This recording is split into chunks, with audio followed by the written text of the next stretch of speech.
નમસ્કાર. સરસ મજાની નકામી બંગડી, કંકોત્રી અને લેસનો ઉપયોગ કરી અને મૂળાક્ષર પટ્ટી બનાવવાની છે. એના માટે જો વેસ્ટ બંગડી લીધી છે, કંકોત્રીનો ઉપયોગ કરીએ છીએ અને સાડીની લેસનો ઉપયોગ કરીએ છીએ અને ડબલ ટેપ સેલો ટેપથી આ રીતે લગાડી દીધી છે. અને આપણા જે બારાક્ષરીના કાર્ડ આવે છે એ કાર્ડ અહીંયા આપણે આખી જે મૂળાક્ષર પટ્ટી બનાવવાની છે એ આ રીતે અહીંયા લગાડી દેવાના છે. જુઓ, આ રીતે આખી વેસ્ટ મટીરિયલનો ઉપયોગ કરી અને મૂળાક્ષર પટ્ટી બનાવવાની છે.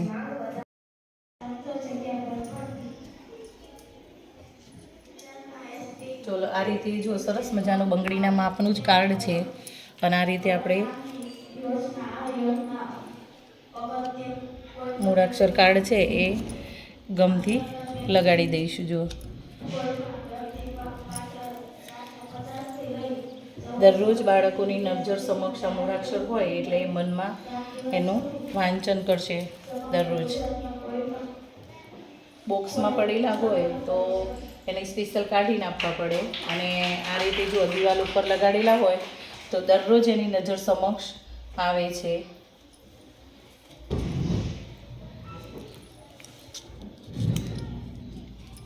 જો એકદમ ઇઝીલી સરસ મજાનું જો વેસ્ટ મટીરિયલ છે અને આપણી જે મૂળાક્ષર પટ્ટી છે એ સરસ બનીને તૈયાર થઈ ગઈ અને લાગે છે એ પણ બહુ સરસ. બંગડીના માપના જ કાર્ડ છે.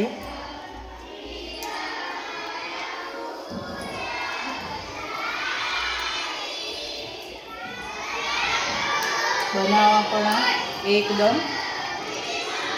સહેલી રીત જ છે. નાના બાળકોને પણ આવડે એવી રીત છે.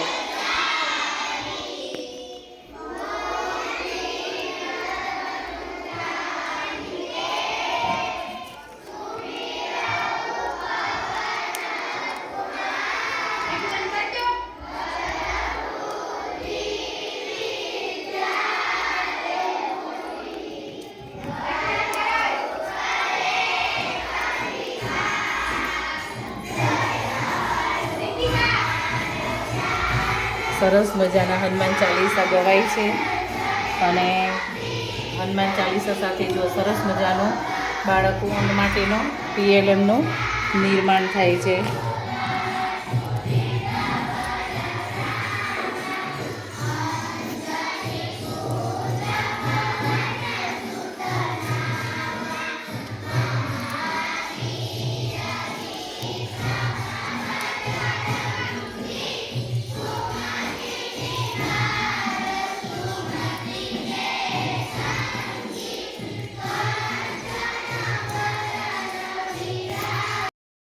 તો જો આ રીતે સરસ મજાની આખી જે મૂળાક્ષર પટ્ટી છે એ બનીને તૈયાર થઈ ગઈ છે. જો અને આ મૂળાક્ષર છે જે બારાક્ષરી કાર્ડ હતા એમાંથી અમારી દીકરીઓએ જુદા કર્યા હતા. તો દીકરીઓની મહેનત અને મારી મહેનતથી આખી સરસ મજાની મૂળાક્ષરી પટ્ટી ઓછી મહેનતમાં ખૂબ જ સરસ બની ગઈ છે.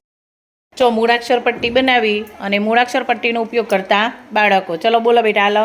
ક ખ ગ ઘ ચ છ ઝ ટ ઠ ડ ઢ અડ ત થ દ ધ ન પ ફ બ ભ મ ય ર લ વ શ સ ળ ક્ષ ડ આ ઈ ઉ. Very good. હવે જેની સામે જે મૂળાક્ષર હોય એને ઊભા ઊભા બોલવાનું છે. ચલો બોલો તમારી સામે. ચ ચ. Very good. છ વેરી ગુડ. બોલો બોલો જલ્દી. છ વેરી ગુડ. ઝ વેરી ગુડ.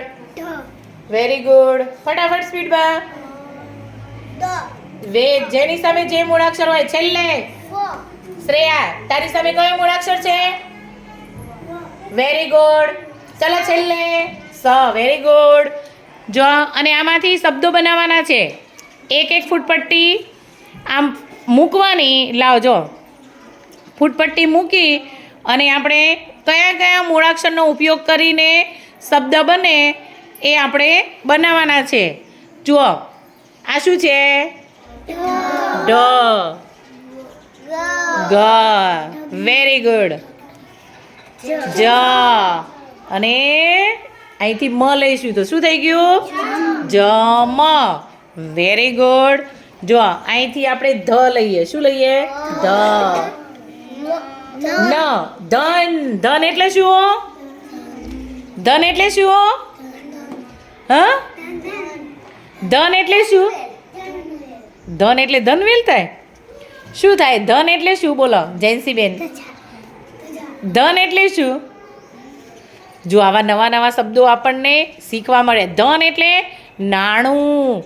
આપણી પાસે જે સોનું ચાંદી હોય, પૈસા, રૂપિયા, પૈસા, એને ધન કહેવાય. શું કહેવાય બેટા?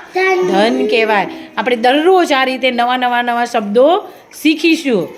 જુઓ પછી કંઈક નવો જ શબ્દ. જુઓ આ શું છે? ડ અને આ ગ. તો ડગ એટલે શું?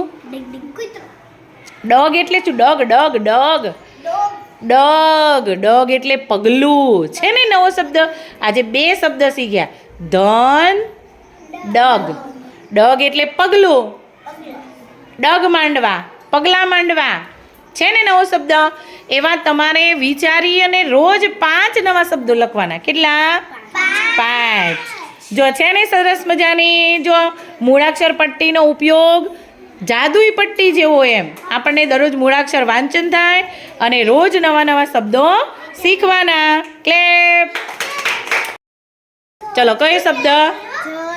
જટ. Very good. રસ. Very good. ફળ. ટીચર ગજ જગ. ગજ. જગ. ટન ટમ. Very good.